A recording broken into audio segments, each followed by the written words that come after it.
welcome to the channel Angry Engineer. In this video we are going to study register organization of microprocessor 8086. Means how the organization is done of registers in 8086 microprocessor. पिछला video जो था एक software model of 8086, उस video में मैंने block diagram बना के दिखाई थी कि जो 5 ब्लॉक्स है रजिस्टर्स के, अलग अलग टाइप्स के रजिस्टर्स के, ठीक है। तो उसमें से ये 5 ब्लॉक्स के नाम है, ठीक है। पहला है सेगमेंट रजिस्टर्स, दूसरा है इंस्ट्रक्शन पॉइंटर, थर्ड है जनरल पर्पस रजिस्टर्स, और फोर्थ है पॉइंटर एंड इंडेक्स रजिस्टर्स, और फिफ्थ है फ्लैग रजिस्टर्स, ठीक है। उसमें से पहला हम देखेंगे सेगमेंट रजिस्टर्स। सेगमेंट रजिस्टर्स में 4 रजिस्टर्स होते हैं, ठीक है।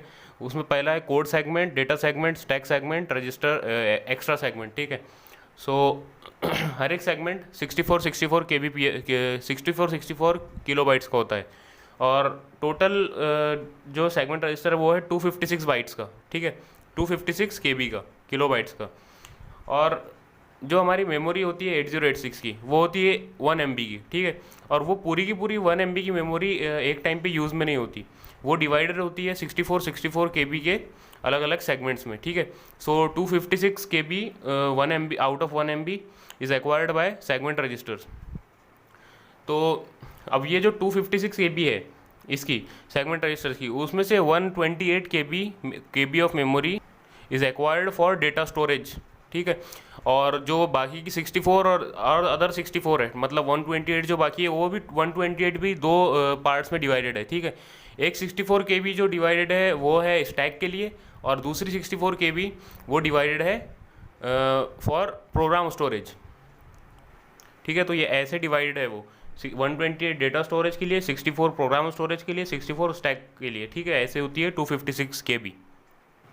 So this was the segment registers. So next one is instruction pointer, ठीक है। इंस्ट्रक्शन पॉइंटर जो रजिस्टर है वो 16 बिट का रजिस्टर है, ठीक है, 16 बाइट्स का। और इसका एक सिंपल एक ही काम है कि ये एक अगर इंस्ट्रक्शन एग्जीक्यूट हो गई, ठीक है, तो वो सेकंड वाली जो इंस्ट्रक्शन फेच करना है मेमोरी से, कोड सेगमेंट से एग्जीक्यूशन के लिए जो फेच करना है इंस्ट्रक्शन, उसका एड्रेस रखता है, ऑफसेट एड्रेस रखता है instead of its actual address, ठीक है।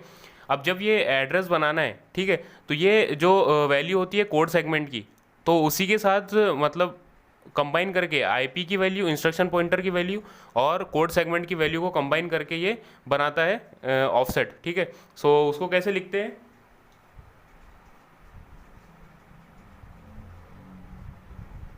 ठीक है, ऐसे लिखते हैं IPCS, ओके। तो जब ये कोड सेगमेंट से फेच करता है इंस्ट्रक्शन, तो उसके बाद काय में वो इंस्ट्रक्शन काय में स्टोर होती है, वो होती है इंटरनल क्यू में, ठीक है। जैसा कि हमने 8086 का स्ट्रक्चर पढ़ा था, ठीक है, इंटरनल स्ट्रक्चर, उस पर भी वीडियो है, आप वो भी रेफ़र कर सकते हैं, ठीक है, प्लेलिस्ट में आप रेफ़र करो।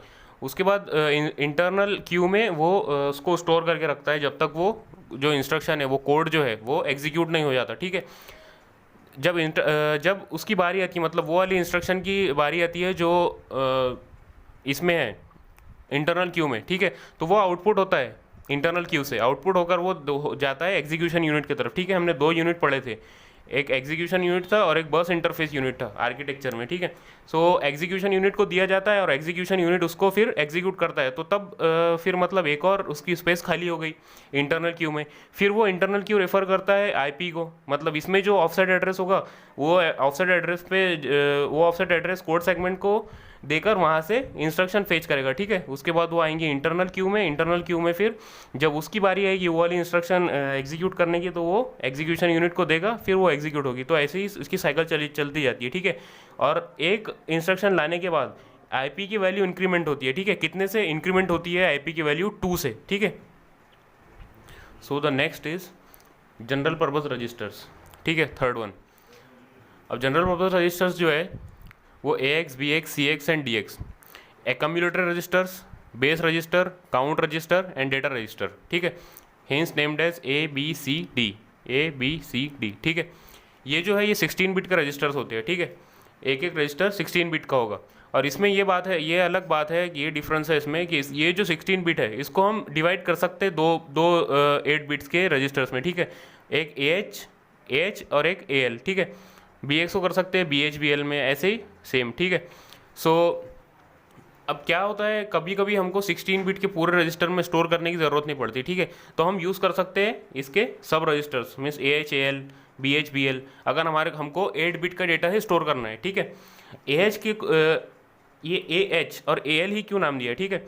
सो H डिनोट्स करता है हाई बिट, ठीक है, और ये लो बिट, ठीक है। मीन्स AH में स्टोर होगी MSB, मोस्ट सिग्निफिकेंट बिट, और AL में जो होगी वो मतलब H वाले जो रजिस्टर्स है उसमें मोस्ट सिग्निफिकेंट बिट्स स्टोर होंगे नंबर्स के, और जो L है उसमें लो जो मतलब लीस्ट सिग्निफिकेंट बिट है, ठीक है। Hence named as H and L। So इसमें जो ये वाले रजिस्टर्स है इसमें हमेशा कौन सी वाली वैल्यूज़ स्टोर करेगा प्रोसेसर, ऐसी वैल्यूज़ जो फ्रीक्वेंटली यूज़ हो रही है, बार बार यूज़ हो रही है, ठीक है। सो ऐसी वैल्यू उसमें स्टोर करेगा। जैसे कि कोई अगर इंस्ट्रक्शन चल रही है ऐड, अगर उसमें दो मतलब वैल्यूज़ है, अब वो इंस्ट्रक्शन बार बार आ रही है वो वैल्यूज़ को लेकर, ठीक है। तो वो दो वैल्यूज़ अगर 5 और 6 है, ठीक है, तो उसमें AHAL में कौन सी वैल्यूज पुट कर देंगे, 5 और 6, मतलब ये बार बार फ्रीक्वेंटली यूज़ हो रही है, ठीक है। सो अब इसके हम यूज़ देखते हैं।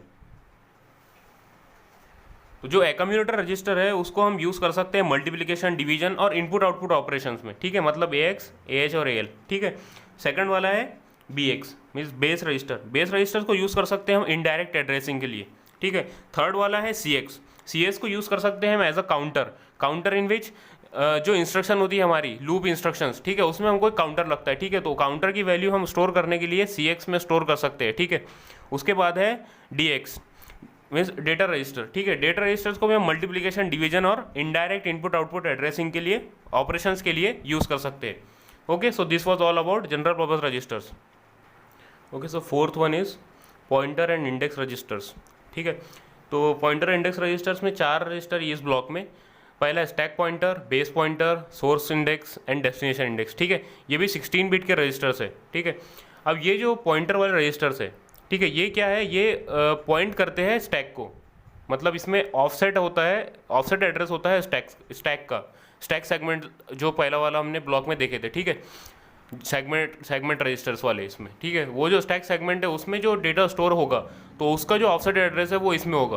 तो इसमें जो स्टैक पॉइंटर है, स्टैक पॉइंटर में वो वाला ऑफसेट एड्रेस होगा जो कि नेक्स्ट लोकेशन को पॉइंट करता है स्टैक के, ठीक है।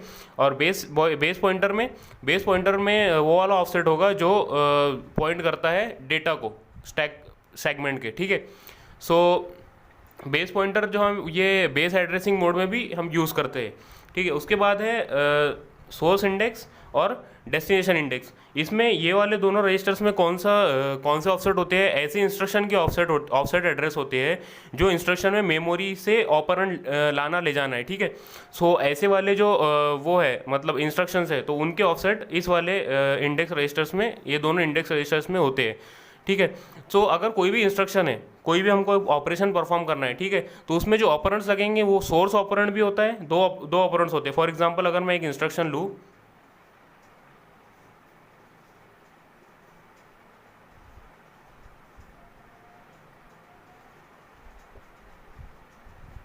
ठीक है, अगर ये इंस्ट्रक्शन लेता हूँ मैं ऐड, ठीक है, ये अरिथमेटिक इंस्ट्रक्शन है 8086 माइक्रो प्रोसेसर की, ठीक है। सो अगर ऐड इंस्ट्रक्शन अगर मैं लूँ तो इसमें 2 नंबर्स लगेंगे मेरे को, एक सोर्स और दूसरा destination, sorry destination comma source आएगा, ये थोड़ा उल्टा होगा, ठीक है।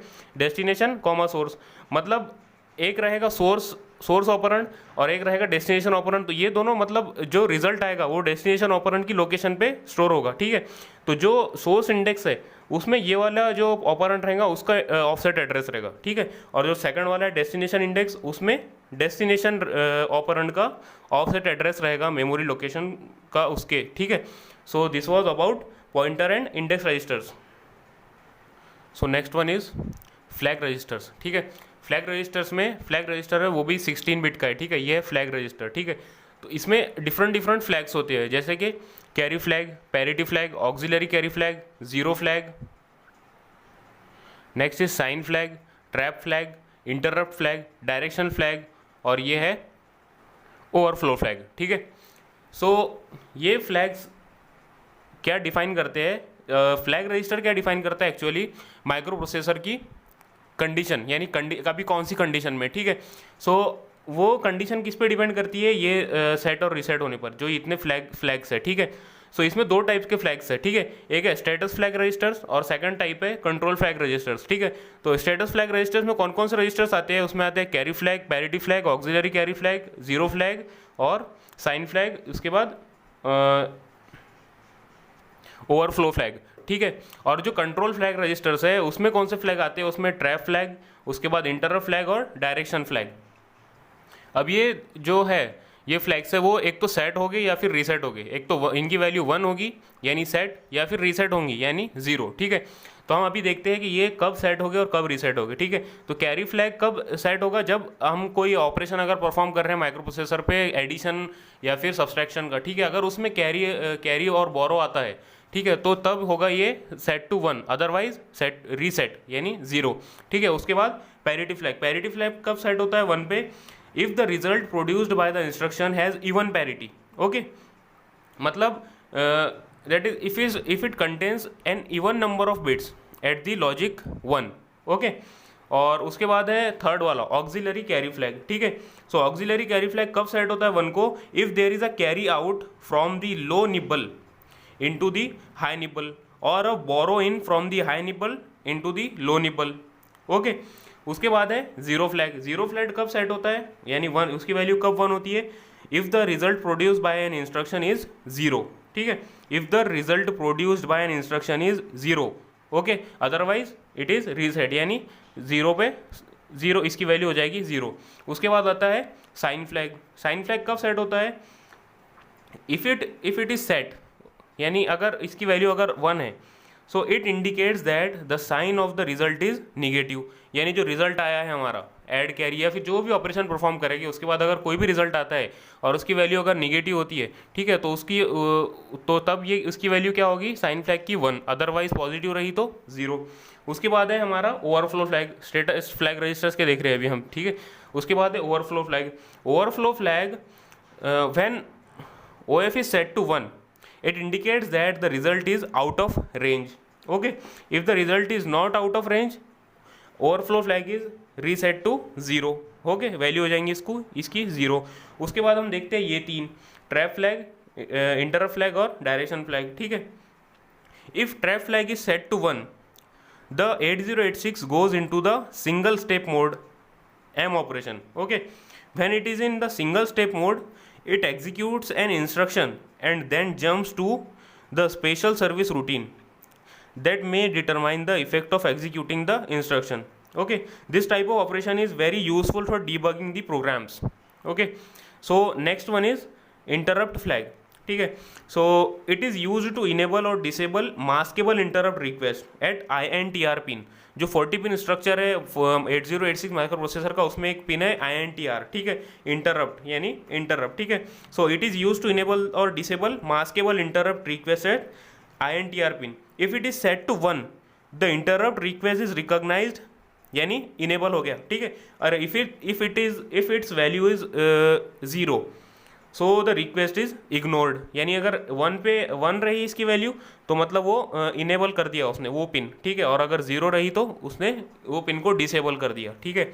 So next one is direction flag of control flag registers, ठीक है। The logic level of DF determines the direction in which the string operation will occur when set, यानी जब 1 हो जाएगी इसकी value, so the string instruction automatically decrements the address, okay. So the string data transfer proceed from high address to low address. On the other hand, resetting DF causes the string address to be incremented, okay. Means जब ये set होगा तो जो instruction का offset address है उसको decrement कर देगा और जब रीसेट होगा तो उसको इंक्रीमेंट कर देगा, ठीक है। So this was all about register organisation of microprocessor 8086। Hope you understand this and make sure you like and subscribe the video and if you have any query और confusion you can directly message me on my Instagram, okay. Goodbye.